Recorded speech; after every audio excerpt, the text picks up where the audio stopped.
सोचिए, जिस चेहरे ने हिंदी सिनेमा को वीरता, रोमांस और स्वाभिमान सिखाया, जिस आवाज में मिट्टी की खुशबू थी, जिन आंखों में गांव का सादापन और शेर दिल जज्बा था, उसी इंसान के बारे में एक दिन अचानक कहा जाए, उनका अंतिम संस्कार चुपचाप कर दिया गया।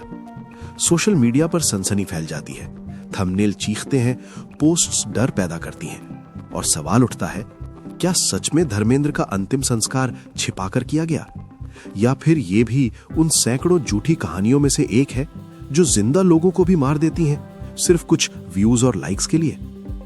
आज इस वीडियो में ना कोई अफवाह, ना कोई ड्रामा, सिर्फ सच, पूरा सच, तथ्यों के साथ।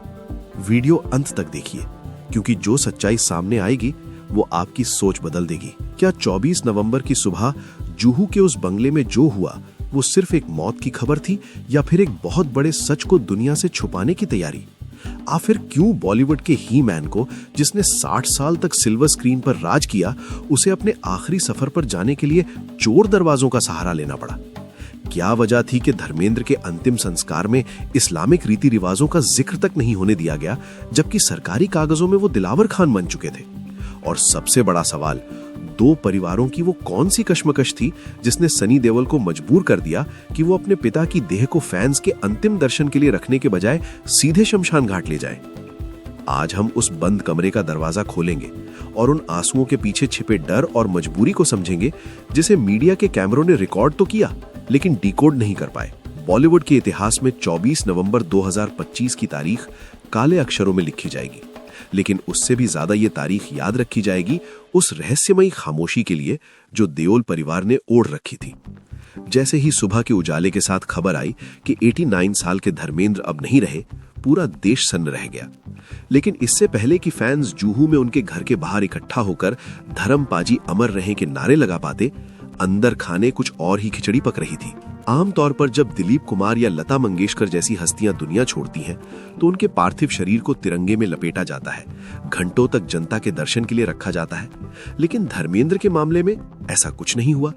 उनकी मौत की खबर और उनके अंतिम संस्कार के बीच इतना कम फासला था कि मानो परिवार किसी अनहोनी से भाग रहा हो।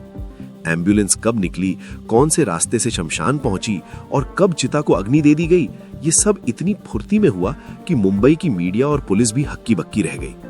आखिर इस हड़बड़ी की वजह क्या थी? इस हड़बड़ी और गोपनीयता की पहली वजह 11 नवंबर 2025 को घटी उस घटना में छिपी है जिसने देओल परिवार को मीडिया का दुश्मन बना दिया था। आपको याद होगा कि धर्मेंद्र के निधन से ठीक 2 हफ्ते पहले सोशल मीडिया पर उनकी मौत की झूठी खबर जंगल की आग की तरह फैल गई थी। हालत ये थी कि बड़े बड़े राजनेताओं और जावेद अख्तर जैसे दिग्गजों ने भी श्रद्धांजलि दे दी थी। उस वक्त हेमा मालिनी का गुस्सा 7वें आसमान पर था। उन्होंने इसे अक्षम्य और अपमानजनक बताया था। ईशा देओल को सामने आकर सफाई देनी पड़ी थी। उस फेक न्यूज वाले एपिसोड ने सनी देओल और बॉबी देओल के मन में एक डर बैठा दिया था। उन्हें लगा कि उनके पिता की बीमारी और मौत मीडिया के लिए सिर्फ एक तमाशा बनकर रह गई है।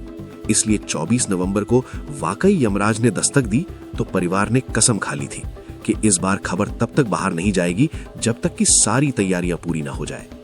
ये गोपनीयता मीडिया से बदला लेने का उनका तरीका था, लेकिन इस बदले ने लाखों फैंस का दिल तोड़ दिया जो अपने हीरो की एक आखिरी झलक पाने को तरसते रह गए। लेकिन क्या वजह सिर्फ मीडिया का डर था? नहीं, कहानी में एक बहुत बड़ा धार्मिक और कानूनी पेंच भी फंसा हुआ था, जिसका नाम है दिलावर खान। ये बात किसी से छिपी नहीं है कि 1979 में जब धर्मेंद्र ड्रीम गर्ल हेमा मालिनी के प्यार में गिरफ्तार हुए थे, तो उनके सामने हिंदू मैरिज एक्ट की दीवार खड़ी थी। पहली पत्नी प्रकाश कौर को तलाक दिए बिना वो दूसरी शादी नहीं कर सकते थे। कहा जाता है कि उस जमाने में प्यार की खातिर धर्मेंद्र ने धर्म की दीवार लांग दी थी। उन्होंने इस्लाम कबूल किया और अपना नाम बदलकर दिलावर खान केवल कृष्ण रख लिया, ताकि वो हेमा मालिनी से, जिनका नया नाम आयशा भी रखा गया था, निकाह कर सके। ये बॉलीवुड का वो ओपन सीक्रेट है जिस पर देओल परिवार कभी बात करना पसंद नहीं करता। लेकिन मौत वो कड़वा सच है जो दबे हुए गड़े मुर्दे उखाड़ देती है। अब जरा 24 नवंबर के मंजर के बारे में सोचिए। अगर धर्मेंद्र के पार्थिव शरीर को ज्यादा देर तक घर पर या किसी हॉल में रखा जाता, तो इस बात का बहुत बड़ा डर था कि कहीं कोई कट्टरपंथी संगठन या कोई मौलवी दिलावर खान के नाम पर दावा न ठोक दे। इस्लामिक मान्यताओं के हिसाब से अगर कोई मुस्लिम मरता है तो उसे दफनाया जाना चाहिए, जलाया नहीं। अगर ऐसा कोई विवाद खड़ा हो जाता तो सनी देओल और बॉबी देओल के लिए स्थिति संभालना नामुमकिन हो जाता। सनी देओल, जो अपनी पंजाबियत और जट सिख हिंदू जड़ों से गहराई से जुड़े हैं, वो कभी भी अपने पिता को किसी और रीति रिवाज से विदा नहीं होने देते। ये डर बहुत वास्तविक था कि कहीं अंतिम विदाई एक धार्मिक अखाड़े में न बदल जाए।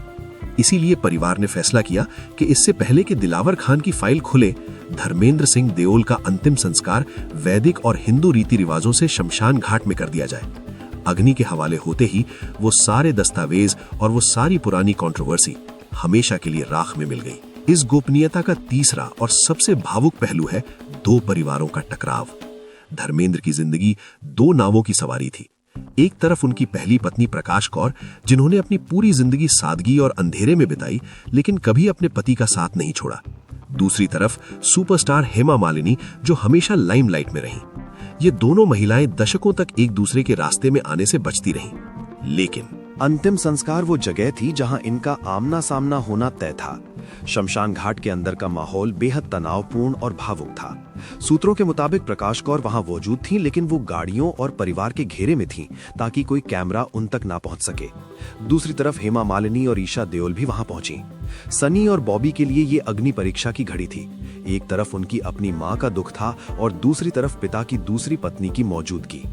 अगर ये अंतिम संस्कार सार्वजनिक होता और मीडिया को अंदर जाने की इजाजत होती तो अगले दिन अखबारों की हेडलाइन ये नहीं होती कि धर्मेंद्र नहीं रहे, बल्कि ये होती कि प्रकाश कौर ने हेमा को कैसे देखा, या क्या दोनों सौतनों ने बात की।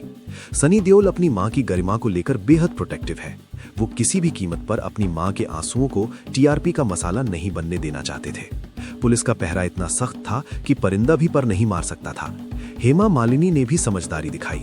वो आईं, उन्होंने हाथ जोड़े, ईशा के आंसू पोंछे और एक सम्मानजनक दूरी बनाकर खड़ी रहीं।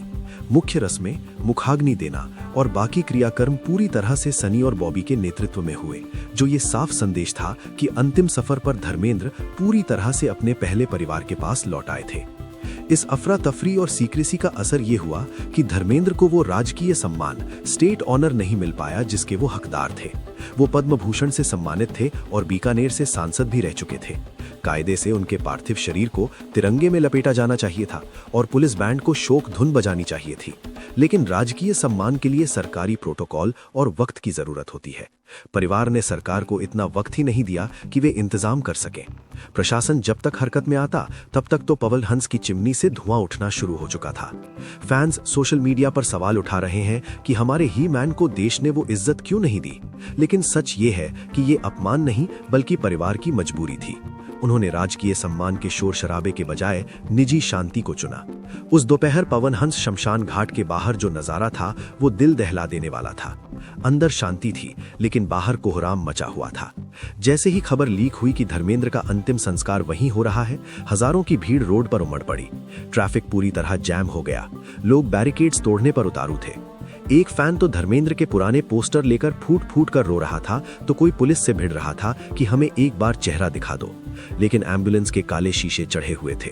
बॉलीवुड के बड़े बड़े सितारे शाहरुख, सलमान, अमिताभ अपनी बड़ी गाड़ियों में आए और सीधे अंदर चले गए। आम जनता के लिए वहां सिर्फ धक्के और लाठियां थीं। ये दृश्य बताता है कि एक स्टार और उसके फैंस के बीच का रिश्ता कितना गहरा होता है। लेकिन जब परिवार अपनी निजता की दीवार खड़ी कर दे तो फैंस बेबस हो जाते हैं। अंतिम यात्रा की इस कहानी में ईशा देओल का रोल भी बहुत अहम रहा। वो शायद अकेली कड़ी थी जो दोनों परिवारों के बीच के तनाव को कम कर रही थी।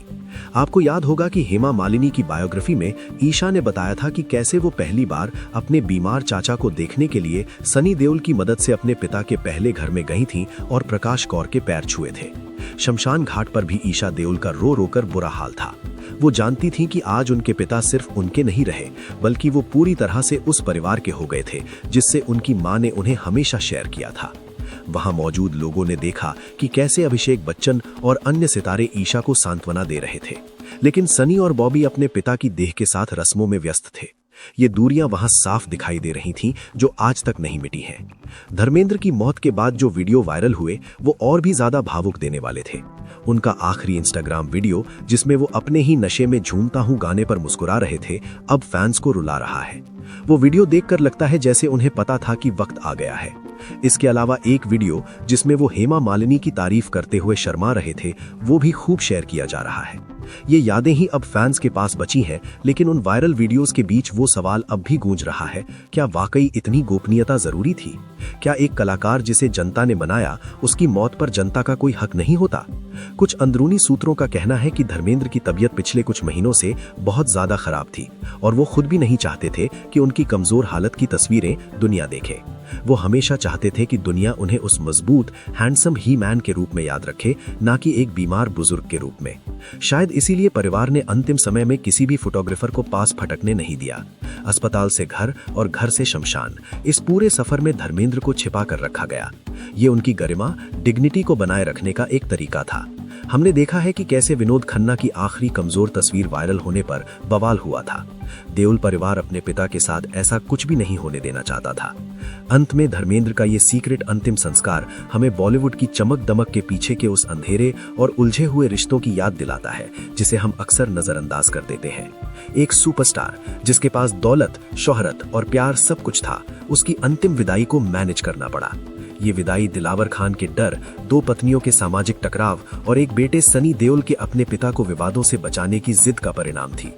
चिता की अग्नि ने न केवल धर्मेंद्र के नश्वर शरीर को पंचतत्व में विलीन किया, बल्कि उसने उन तमाम सवालों, उन तमाम धार्मिक पेचीदगियों और उन तमाम पारिवारिक गिले शिकवों को भी जलाकर खत्म कर दिया, जो अगर बाहर आते तो एक तमाशा बन सकते थे। धर्मेंद्र चले गए, लेकिन अपने पीछे एक ऐसी खामोशी छोड़ गए जो बहुत कुछ कह रही है। फैंस को शिकायत रहेगी कि वे अलविदा नहीं कह पाए, लेकिन शायद एक पिता और पति के तौर पर उन्हें वही शांति मिली जिसके वे हकदार थे।